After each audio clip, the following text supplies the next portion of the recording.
Like I said, I came from a good family. There was two brothers, one sister. Parents are divorced, but that didn't change anything. We had a good childhood growing up. I did not finish high school. I got a GED and decided that I wanted to go for work for myself. Why, I don't know. If I could change that, I would. But when I was 21 years old, I got in a financial situation and I did something that I shouldn't have. I won't go into the details of that, but ended up getting some money that didn't belong to me in a ill-mannered way of doing so, and it sent me to prison for quite some time.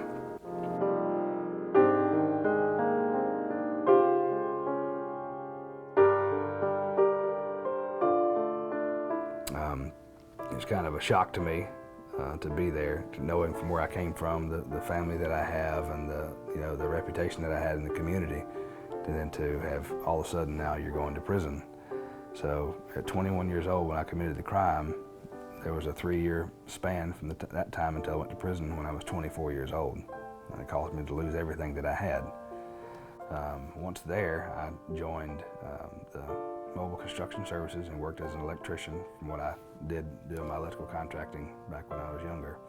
I was probably one of the youngest electrical contractors in the area that I was living in at the time. So, everybody that stood out, they knew who I was. And I was known as the go-getter and the young guy who was doing well. And then all of a sudden, then you get judged for that.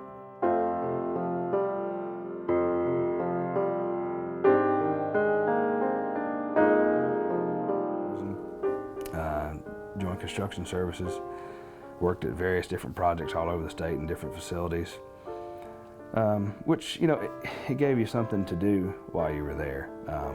It made you feel like you were still making a difference. If you're the person that's in your mind is programmed as being a productive citizen and doing so, when you're confined to a space and you can't do anything, to have that program in place makes you feel like that you're actually, even though you're not being compensated for it by monetary value, you are being compensated for it mentally because you're making a difference. So it feels like you're on somewhat of a schedule and you're contributing. It's like you're going to work every day. And then you come home, which is maybe a dormitory, but at least, it's almost in a routine. It's all about the direction you want to take and what you want to do with your time there. Are you going to be productive, or are you going to be static and not do anything and cause problems? And you have a smorgasbord of people that are that way, But me, I'd say, well, I'm going to make the best of it while I'm here. I can't control that I'm here, but I am here, so why not make the best out of a bad situation? You can't control the wind, but you can control the direction of your sail and which way that you want to go with what you're given. I've got a gust of wind here. Which way will it carry me? So, and that's exactly what you do. And you don't look behind you. You look forward and continue on with what you have in a positive manner. One thing that I learned is that not every person in prison is a bad person. Some people who I'm still friends with today, I met there. And they have similar stories to mine, to where not so much that you were less fortunate growing up or that you didn't have a lot and you resulted to drugs or alcoholism or things like that. It's just, you made a mistake and you worked every day, you paid your way, but you got a little over your head and you were trying to find a fast way out. Some of the same stories, similar. I'm not saying everyone's, the same, but those people were kind of the same as I was. Just found himself in a bad situation, and I'm still friends with them today, and they moved on and put that behind them as I have done.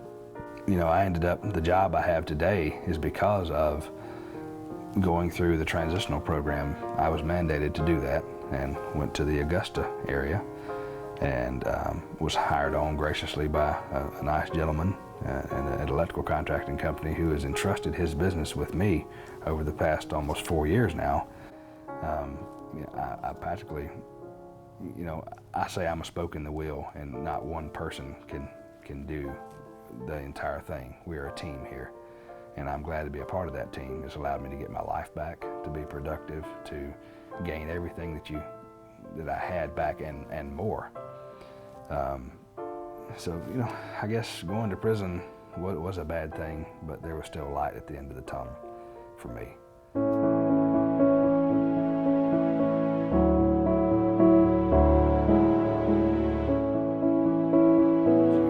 basically sets you up to go back out into society and be a productive member, because it allows you to acclimate yourself from being in a prison to being somewhat, basically it's like a hotel that you have to report back to each evening, and you're there.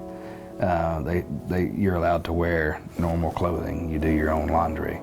You're given an allowance each week out of your check. So it sets you up to be responsible again, and from going to, to a few years in prison to going to that and being interested, like when they come pick you up from the prison to take you wherever you've been transferred from, you're not shackled or handcuffed. They tell you, get in the van, let's go. That's almost shocking, because you're not used to that, but they actually treat you with respect. Not that they don't in prison, but it's a different level, I should say. And once 30 days is up, then you're allowed to go find a job and apply and go to work. So that allows you, that I would say that 12 months that I was there, 13 months, I can't remember exactly what it was, but that allowed me to be sitting here where I am today in this office and talking to you. Had I not went to that program, I'm sure I would have been somewhere else in life and doing okay in a different, but I wouldn't be here in this position that I am, So it is a success story in its own way, because I was successful at one time, made a mistake, and then lost everything. And then the Department of Corrections transitional program allowed me to be where I am today.